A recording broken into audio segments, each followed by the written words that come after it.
En cette période de fête, la Fédération calédonienne de foot a gâté les passionnés de ballon rond en organisant les premiers Oscars de la discipline. Tout le gratin du foot néo-calédonien s'était donc donné rendez-vous vendredi soir au Méridien pour finir l'année en beauté. Au programme, remise de prix, rétrospective en images des événements forts de l'année et discours officiels. Sous fond de conflit interne, c'est le président Edmond Bowen qui a ouvert la cérémonie. Un discours solennel et basé sur la solidarité dans le sport, une notion primordiale à ses yeux. Et si aujourd'hui le football est à sa place, c'est parce qu'il y a énormément de bénévoles qui travaillent et qui se déchirent tous les week-ends sur tous les terrains de football. Donc là, je pense qu'après l'effort, ce soir, la fédération souhaitait accueillir l'ensemble de ces acteurs pour partager un petit moment ensemble de fête. Voilà, tout simplement. Autre récompense marquante, celle du meilleur entraîneur obtenu par Alain Moisan, le coach de Magenta, vainqueur de la Super League cette année, mais aussi et surtout sélectionneur des Cagous avec qui il est allé jusqu'en finale de la Coupe d'Océanie. Bref, une année faste pour le technicien calédonien. Oui, pour moi ça a été une belle saison. Ça a été plus enthousiasmant au niveau de la sélection, puisque voilà, nous avons réalisé un exploit, c'était de battre cette équipe de Nouvelle-Zélande. Donc, et puis arriver en finale de la Coupe des Nations, c'était pas prévu au départ. Donc oui, ça a été une belle saison, donc avec la sélection bien sûr, et puis surtout avec mon club, parce que c'est mon pain quotidien, c'est ça. Moi je suis entraîneur, mais je suis aussi éducateur, donc le travail qu'on fait au niveau du club, c'est quelque chose donc qu'on ne voit pas, mais nous au niveau de l'AS Magenta, on voit les pierres que l'on met l'une sur l'autre, et cette année ça a été le résultat. Donc une équipe qui a été refaite, je dirais pas à 100% mais pas loin, voilà, avec beaucoup de jeunes joueurs qui montaient des juniors et qui ont découvert la Super League cette année. Et voilà, on a été champion, on a été en finale de la Coupe. C'est un beau parcours.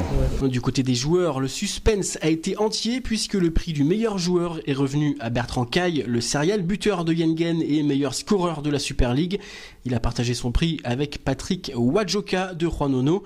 A noter également le prix spécial Guy Elmour en hommage à l'ancien sélectionneur Cagou décédé cette année.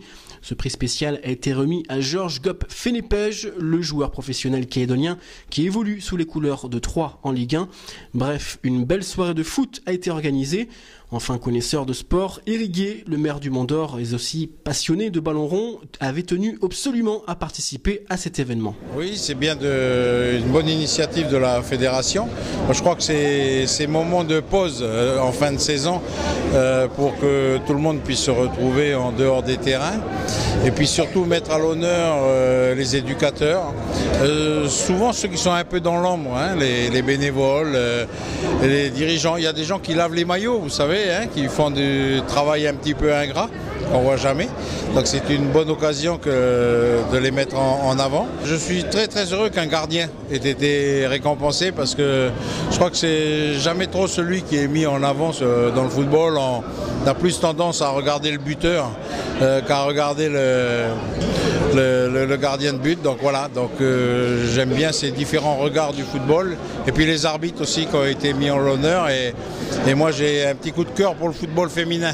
Autre personnalité présente, Louis Cotra-Ourégueil, le président du Parti travailliste. En tant que membre de la commission des sports, il était venu féliciter le travail de la fédération cette année et surtout mettre en avant l'implication des joueurs au sein de leur club.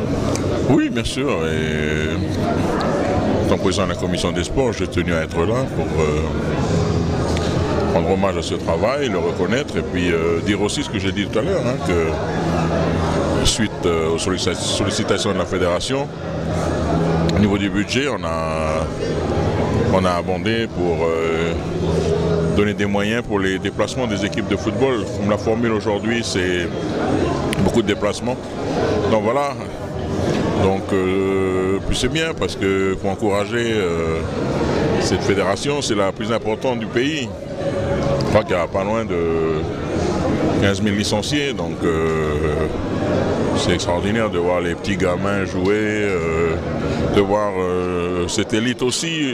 Donc c'est toute une échelle de sportifs du plus jeune âge au plus réputé, on va dire. Donc voilà, hein, c'est important d'être là. Donc avec M. Gay, on a quitté le congrès parce que là aussi le travail n'est pas terminé, mais je crois que c'était important aussi qu'on soit là, donc voilà, c'est très bien. La planète football a donc tiré sa révérence vendredi soir. En attendant, toutes nos pensées vont vers la famille d'André Naroué, le joueur de Magenta décédé cette année. La compétition reprendra, elle, très vite, avec notamment le trophée des champions entre l'AS Magenta, le champion en titre, et l'AS Lossy, vainqueur de la Coupe de Calédonie. Ce sera un match d'avant-saison au cours du mois de février.